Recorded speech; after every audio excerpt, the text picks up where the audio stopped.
made his pitch to the men. We can withdraw and probably make it back safely. Or we can stay, cause some trouble, and give the division a chance to retake this hill. He put it to a vote. Not very Marine Corps, but Ball figured these men had earned the right to choose their own fate. The vote was 58-5. Stay and fight. The 5 who voted to withdraw, Ball sent them back with the most critically wounded. Gave them a message to carry to headquarters.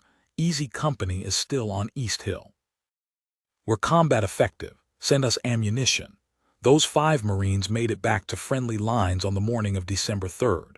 They delivered Ball's message to the battalion operations officer. And here's where the institutional failure begins. The operations officer didn't believe them. He thought they were confused, suffering from shock, misremembering the terrain. Easy Company had been wiped out. Captain Hull had reported it himself. These Marines must be talking about some other position, some other unit. So the operations officer filed the report and did nothing. He didn't send ammunition. He didn't alert anyone. He just assumed these Marines were mistaken and moved on to the next crisis, because there were a lot of crises at Chasen. The entire division was fighting for survival. One confused patrol report wasn't a priority. Meanwhile, Ball and his 58 Marines were still on East Hill, waiting for the ammunition that wasn't coming, and watching the Chinese build up for the next assault. December 3rd, daytime. The Chinese were consolidating their hold on East Hill. They'd taken casualties during the night assault, probably 400 to 500 killed or wounded. But they'd won. They held the summit. And now they were preparing to use that position to destroy the Marines below. Ball's group watched Chinese troops setting up mortars, positioning machine guns, hauling ammunition up the slope. And they realized, if they didn't do something, by nightfall the Chinese would be able to rain fire on the Marine positions. Thousands of Marines would die. So Ball decided, we're not waiting for orders. We're not waiting for ammunition. We're attacking now. With 58 men and maybe 1,500 rounds of ammunition total, against a Chinese regiment that had just proven it could overrun a full-strength Marine company. It was insane. It was also the only option. Ball split his force. 40 men for the assault, 18 men to stay back and provide covering fire. The assault group would move up the north slope, hit the Chinese from an unexpected direction, cause chaos, and try to take out the mortar positions before they became operational. The covering group would engage any Chinese who tried to reinforce from the summit. At 1400 hours they attacked. The Chinese weren't expecting it. They just fought a 4-hour battle. They were exhausted, reorganizing, not maintaining security. Suddenly they've got Marines coming up the slope behind them, shooting, throwing grenades, screaming like demons. It was shock and awe with 40 men. The assault group hit the Chinese mortar positions and destroyed 3 tubes before the Chinese could react. Then they grabbed the ammunition they needed, Chinese ammunition, and fought their way back to their position. The entire raid lasted maybe 15 minutes. Ball's group suffered 4 casualties, all wounded, but they'd knocked out the mortar positions, killed an estimated 30 to 40 Chinese soldiers, and grabbed enough captured ammunition to keep fighting. More importantly, they'd sent a message. East Hill isn't secured. There are still Marines up here, and we're not done. The Chinese response was immediate and massive. They pulled troops off the line facing the Marine perimeter and sent them up the hill to hunt Ball's group. By evening on December 3rd, there were probably 300 to 400 Chinese soldiers searching the reverse slope for the Marines who'd attacked them. And they couldn't find them, because Ball had moved his position after the raid, found a cave system on the eastern slope, moved his wounded inside, positioned his riflemen in the rocks above the caves, and essentially disappeared. The Chinese were searching the wrong part of the mountain. That night, December 3rd to 4th, the Chinese launched another assault on the Marine perimeter. But without the mortar support from East Hill, without the machine gun positions they'd planned to use, the assault was less effective. The Marines below held. They took casualties, but they held. And nobody knew that one reason they held was because 58 Marines on East Hill had knocked out the Chinese supporting fires. Here's where the story becomes controversial, Because what happened next, depending on who you ask, was either a brilliant tactical success or a catastrophic failure that got covered up. The official record says the Marines retook East Hill on December 5th after heavy fighting. Lockwood's battalion secured the summit by 900 hours. Easy Company's survivors were integrated into the assault force. Total Marine casualties: 39 killed, 120 wounded. Chinese casualties: estimated 300 to 400 killed, unknown wounded. Mission accomplished. That's what went into the divisional history. That's what got reported to X-Corps headquarters. That's what made it into the textbooks. Here's what actually happened, pieced together from survivor accounts, Chinese records, and declassified intelligence reports. The assault went well initially. Lockwood's battalion fought up the slope, cleared Chinese positions, took the western edge of the summit. Ball's group attacked from the east, caught the Chinese by surprise, overran their command post. By 800 hours, the Marines held most of the summit, but not all of it. There was a Chinese strongpoint on the northern edge of the summit, in a cluster of boulders that provided excellent cover. About 100 Chinese soldiers, dug in deep, with interlocking fields of fire. They'd held against the initial assault, and they were holding now, pinning down Marines from both directions. Lockwood needed to take that position. As long as the Chinese held it, they could bring reinforcements up the north slope and retake the summit. But every time the Marines tried to assault the strongpoint, they got cut down. Machine gun fire from multiple positions. The Chinese had turned those boulders into a fortress. After 3 failed assaults and 20 casualties, Lockwood called for fire support. Artillery couldn't hit it, the angle was wrong. Aircraft couldn't hit it, too close to friendly forces. The Marines would have to take it with infantry, which meant more casualties. Maybe a lot more casualties. That's when Ball volunteered. He'd take his group, what was left of Easy Company, and they'd flank the strongpoint from the north.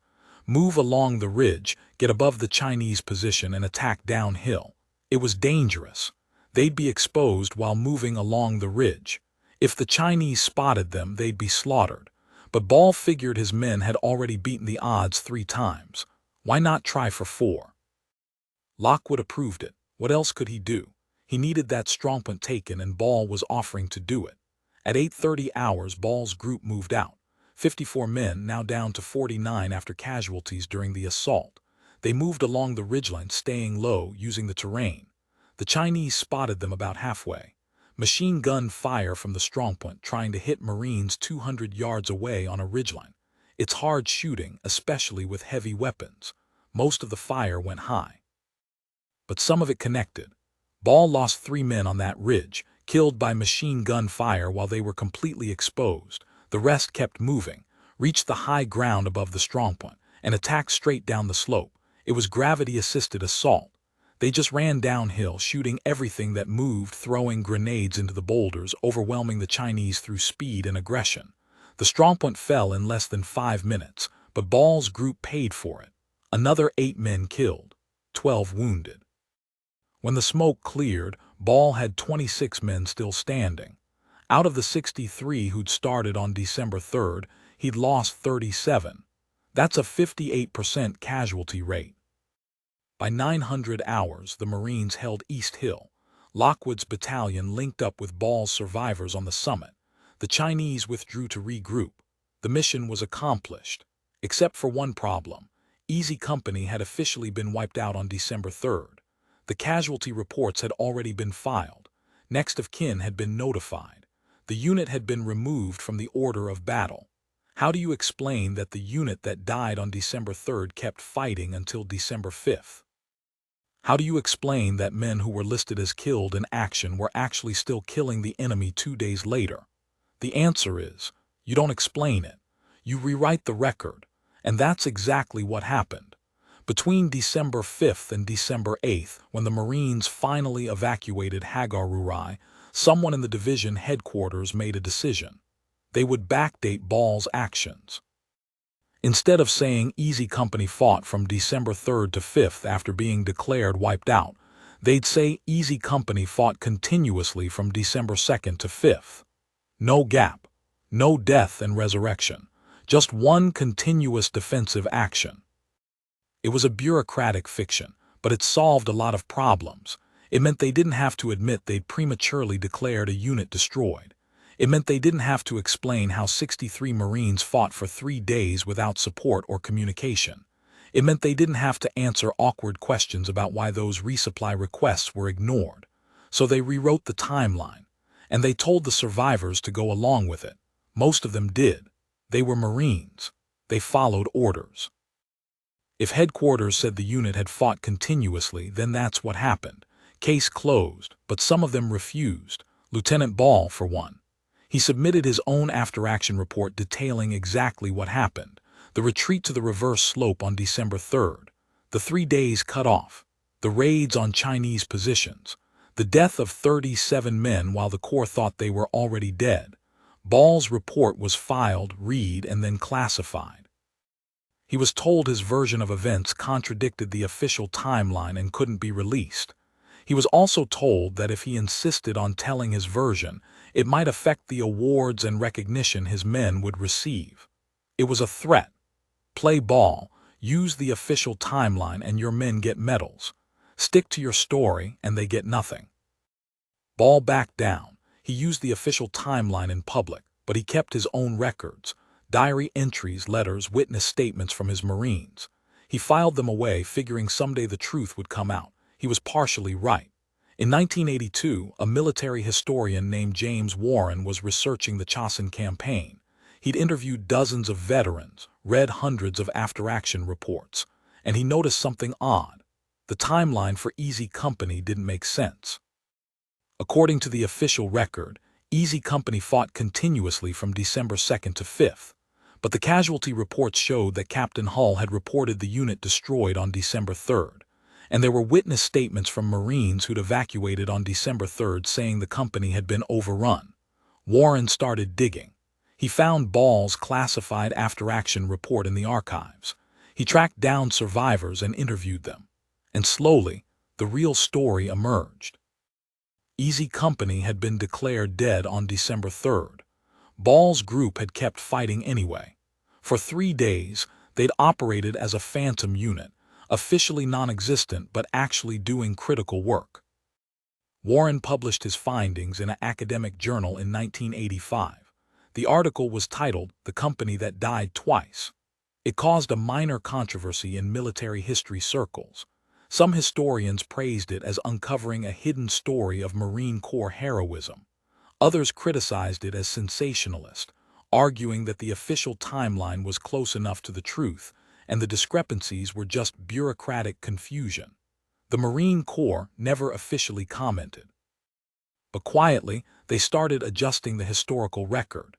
New histories of Chosin began mentioning that parts of Easy Company had continued fighting after the main unit withdrew. They didn't go into details, but they acknowledged there was more to the story. Progress, sort of. But Ball and his survivors wanted full recognition. They wanted the truth told completely. They wanted the 37 men who died on December 3rd through 5th to be remembered accurately. And most of all, they wanted an answer to the question: why did headquarters ignore the reports that Easy Company was still fighting? Why did no one send support until December 4th? Why did Ball's men have to fight alone for 2 days? Those questions never got answered. The officers who made those decisions were dead by the 1980s. The institutional memory was gone, and the Marine Corps wasn't interested in relitigating decisions made during the most desperate battle of the Korean War. So the questions hung in the air, unanswered. Now let me tell you about something that didn't come out until 2007. A Chinese historian named Zhang Wei published a book about the Chinese 58th Division's operations at Chosin. It was based on Chinese military archives that had been declassified in the 1990s. And in that book, there's a chapter about East Hill. The Chinese version is fascinating because it's completely different from the American version. According to Chinese records, the 58th Division took East Hill on December 3rd after heavy fighting.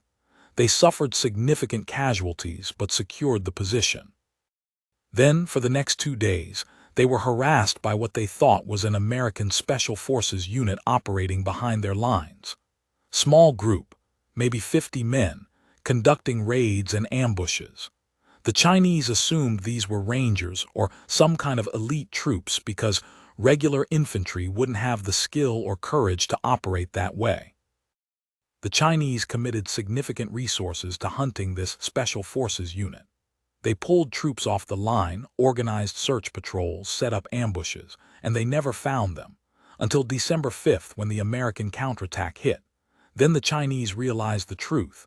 That Special Forces unit was just regular Marines who'd refused to quit. Zhang Wei's book quotes a Chinese officer who survived East Hill. He said, "We thought we had won on December 3rd. We thought the hill was ours, but those Marines kept coming back, like ghosts. We'd clear an area and an hour later they'd attack from a different direction. It was terrifying. We started to believe the Americans couldn't be killed." That's the psychological impact Ball's group had. They made the Chinese question their own victory. They created doubt, confusion, hesitation. And in war, that's worth more than another rifle company, because doubt spreads. The Chinese troops who fought on East Hill told other units about the Marines who wouldn't die.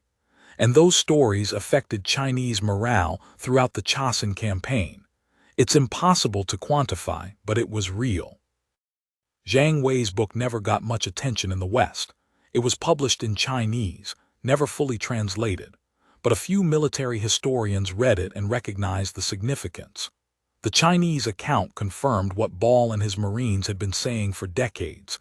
They'd fought on after being declared dead, they'd caused serious damage, and the enemy had noticed. That should have been enough to set the record straight, but the Marine Corps still didn't officially revise the timeline. They acknowledged the Chinese account was interesting, but maintained that the American historical record was accurate. In other words, we're not changing our story. By 2007, most of Ball's Marines were dead. Ball himself had died in 1994. Of the 63 men who'd been on East Hill, fewer than 20 were still alive, and they were in their 70s and 80s, too old to fight the bureaucracy anymore. So the story started to fade again, until 2015. That's when a documentary filmmaker named Sarah Holt decided to make a film about the Chosin Reservoir. She interviewed the surviving veterans, including 3 men from Ball's group, and she asked them point-blank what really happened on East Hill. They told her everything: the death of the company on December 3rd, the 3 days of fighting afterward, the rewritten timeline, the classified reports, all of it. Holt put it in her documentary. She titled it "The Company That Died Twice," borrowing from James Warren's article. The film premiered at the Tribeca Film Festival in 2016. It got good reviews, it won a few awards, and it finally brought the story to a wider audience. People who'd never heard of Easy Company, who didn't know anything about Chosin, watched this film and learned about 63 Marines who'd been written off as dead but kept fighting anyway. The Marine Corps still didn't officially comment. But they also didn't challenge the film's accuracy, which, in institutional terms, is almost an admission. If the story was false, they'd have said so. Their silence spoke volumes. Today, if you visit the Marine Corps Museum in Quantico, there's an exhibit about Chosin. It includes a section on Easy Company. The exhibit says the company continued to resist after being cut off and presumed lost. That's careful language. It acknowledges something happened without admitting the official timeline was wrong, but it's progress, it's recognition. For the survivors, for the families of the men who died, it's something. Not everything, but something. Now let me tell you what this story means beyond just Easy Company. It's a story about institutional narratives and how they get created. The Marine Corps needed a certain story about Chosin, a story about heroic defense, impossible odds, and ultimate victory. Ball's experience complicated that story. It suggested that headquarters had screwed up, that they'd prematurely declared a unit destroyed, that they'd failed to support Marines who were still fighting. That doesn't fit the heroic narrative. So it got minimized, rewritten, classified, not because anyone was trying to be malicious, but because institutions protect themselves. They create narratives that serve their interests, and facts that don't fit those narratives get adjusted or forgotten. Let me give you some final numbers. From December 2nd to December 5th, 1950, Easy Company was engaged in combat operations on East Hill. The company started with 187 Marines. By December 5th, when the hill was secured, 89 were dead or wounded. That's a 47% casualty rate.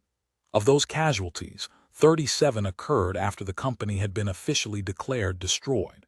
Those 37 men died while fighting as a phantom unit. Officially non-existent, unofficially saving the division. The Chinese forces on East Hill numbered approximately 2,000 to 3,000 troops over the three-day battle. Easy Company, at various strengths, inflicted an estimated 600 to 800 Chinese casualties. That's a kill ratio of roughly 7 to 1. For comparison, the average kill ratio for Marine infantry during the Chosin campaign was about 3 to 1. Ball's group, fighting with captured weapons and no support, doubled that ratio. That's extraordinary combat effectiveness. But it's not in the official statistics because officially, those men weren't there. The raids Ball's group conducted on December 3rd and 4th destroyed 3 Chinese mortar positions, multiple machine gun nests, and at least 1 command post. The intelligence they gathered about Chinese positions and movements was critical for planning the December 5th counterattack. The psychological impact they had on Chinese forces is impossible to quantify but clearly significant based on Chinese historical accounts. All of that happened after Easy Company was officially dead. All of that was accomplished by Marines operating without orders, without support, without any expectation of survival. That's not just heroism. That's initiative and leadership at a level that should be studied at every military academy. But it's not, because the story doesn't fit the narrative. Lieutenant Raymond Ball received a Navy Cross for his actions on East Hill. The citation mentions his extraordinary heroism and outstanding leadership during the defense of East Hill. It doesn't mention that he led a dead company for 3 days. It doesn't mention the raids, the captured weapons, the coordinated counterattack. Just generic language about heroism and leadership. Ball's Marines received various decorations. Silver stars, bronze stars, purple hearts, all well-deserved. But none of the citations mention the specific actions between December 3rd and 5th. Because officially, those actions didn't happen in the timeline the Marine Corps accepted. The 37 Marines who died after December 3rd are listed as killed in action on East Hill. Their death certificates show December 5th as the date of death, which is accurate for most of them, but it erases the fact that they fought for 2 days before that final battle. It erases their raid on the Chinese mortar positions. It erases the patrol they conducted to reestablish communications. It erases the reality of what they did. And that's the real tragedy, not that these men died. They were Marines at Chosin. Death was always a possibility. The tragedy is that their deaths were bureaucratically tidied up to fit a narrative that didn't include their most extraordinary actions. They deserved better. Their families deserved to know what they really did, and future Marines deserved to learn from their example. But institutional convenience took priority over historical truth, and that's wrong. Now, I want to be clear about something. I'm not blaming the Marine Corps as an institution. The decisions made at Chosin were made by exhausted officers trying to manage a desperate situation. They were making the best calls they could with limited information and enormous pressure. When they declared Easy Company destroyed on December 3rd, that was a reasonable assessment based on Captain Hull's report. When they didn't immediately respond to reports of survivors, that was understandable given the chaos at Hagar Rurai. These weren't malicious decisions. They were human decisions made under extreme stress. The problem isn't the decisions made at Chosin. The problem is what happened after the war. When there was time to review the records, to interview survivors, to establish an accurate timeline, that's when the Marine Corps should have acknowledged the complications, admitted the gaps in the official story, and given full credit to Ball's Marines. Instead, they protected the narrative. And that's when it became a problem, because protecting the narrative means sacrificing the truth. And when you sacrifice the truth, you lose the lessons. What could we have learned from Ball's experience? We could have learned about the importance of communication systems that don't depend on a single radio. We could have learned about the value of decentralized command, of trusting junior officers to make decisions when cut off from higher headquarters. We could have learned about the effectiveness of small unit tactics against numerically superior forces. Let me give you some final numbers. From December 2nd to December 5th, 1950, Easy Company was engaged in combat operations on East Hill.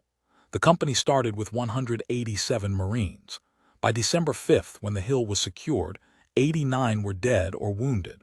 That's a 47% casualty rate. Of those casualties, 37 occurred after the company had been officially declared destroyed.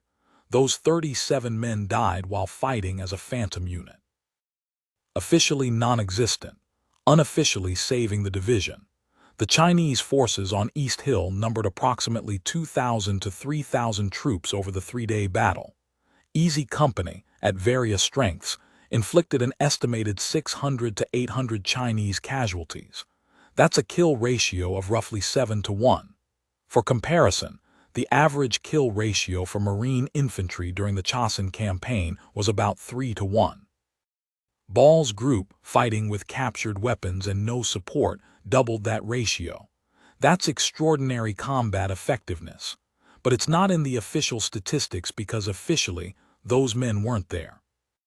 The raids Ball's group conducted on December 3rd and 4th destroyed 3 Chinese mortar positions, multiple machine gun nests, and at least 1 command post. The intelligence they gathered about Chinese positions and movements was critical for planning the December 5th counterattack. The psychological impact they had on Chinese forces is impossible to quantify but clearly significant based on Chinese historical accounts. All of that happened after Easy Company was officially dead. All of that was accomplished by Marines operating without orders, without support, without any expectation of survival. That's not just heroism. That's initiative and leadership at a level that should be studied at every military academy. But it's not, because the story doesn't fit the narrative. Lieutenant Raymond Ball received a Navy Cross for his actions on East Hill. The citation mentions his extraordinary heroism and outstanding leadership during the defense of East Hill. It doesn't mention that he led a dead company for 3 days. It doesn't mention the raids, the captured weapons, the coordinated counterattack. Just generic language about heroism and leadership. Ball's Marines received various decorations. Silver stars, bronze stars, Purple Hearts, all well-deserved. But none of the citations mention the specific actions between December 3rd and 5th.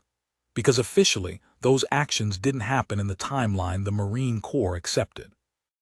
The 37 Marines who died after December 3rd are listed as killed in action on East Hill. Their death certificates show December 5th as the date of death, which is accurate for most of them, but it erases the fact that they fought for 2 days before that final battle. It erases their raid on the Chinese mortar positions. It erases the patrol they conducted to reestablish communications. It erases the reality of what they did.